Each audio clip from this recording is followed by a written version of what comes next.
जिस नाटो की सदस्यता की वजह से यूक्रेन इतनी बड़ी तबाही का सामना कर रहा है, कई महीनों से चल रहे युद्ध ने पूरी दुनिया का संतुलन बिगाड़ दिया है, तो वहीं दूसरी ओर अब नाटो को लेकर एक ऐलान ने दुनिया में खलबली मचा दी है। चीन और रूस नई तैयारियों में जुट गए हैं और आने वाले समय में भारत के सामने भी कई ऐसे बड़े फैसले होंगे जो उसे लेने होंगे। दरअसल यूके की फॉरेन सेक्रेटरी की तरफ से खुले मंच पर यह बात कही गई है कि दुनिया को ग्लोबल नाटो की जरूरत है। यानी जिस नाटो का विस्तार अब तक यूरोप के कुछ देशों तक सीमित था, अब उसका दायरा बढ़ाकर दुनिया भर में फैलाने की योजना है। ऐसे में भारत समेत कई ऐसे देश जो युद्ध में या तो निष्पक्ष भूमिका या फिर रूस का समर्थन कर रहे हैं, उनके सामने एक बड़ी चुनौती खड़ी होने वाली है।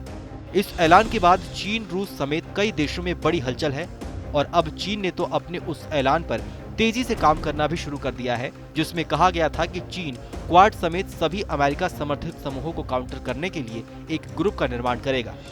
हालांकि अगर दुनिया में ग्लोबल नाटो का विस्तार होता है तो दूसरी तरफ चीन के द्वारा बनाए जा रहे ग्रुप को भी हल्के में नहीं लिया जा सकता। ऐसा इसलिए क्योंकि चीन समर्थित इस समूह में नॉर्थ कोरिया और पाकिस्तान जैसे सनकी और रूस जैसी महाशक्ति भी शामिल होगी। यहाँ गौर करने वाली बात यह भी है कि चीन भी अपने समूह का निर्माण वैश्विक स्तर पर करने वाला है, तो वहीं नाटो भी अपना विस्तार दुनिया भर में करने की योजना बना रहा है। यानी आने वाले समय में दुनिया दो खेमों में ठीक उसी प्रकार से बढ़ जाएगी जैसा कोल्ड वॉर यानी शीत युद्ध के समय बढ़ गई थी।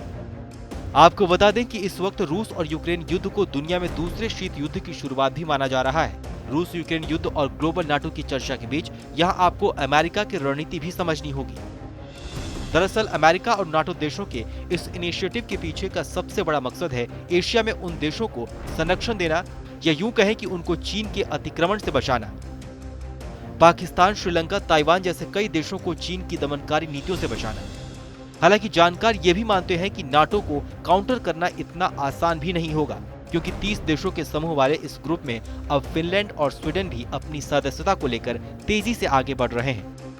ऐसे में अगर इन दोनों देशों को नाटो की सदस्यता मिलती है तो रूस की अधिकतर सीमा नाटो की पहुंच में होगी, जो रूस को लेकर एक बड़े खतरे का संकेत है। लेकिन अब इस परिदृश्य को भारत के लिहाज से देखें तो रूस के करीबी होने की वजह से भारत के लिए यह फैसला मुश्किल होगा कि वो आने वाले समय में चीन, रूस और पाकिस्तान के साथ खड़ा हो या फिर अमेरिका और उसके समर्थन वाले नाटो के साथ।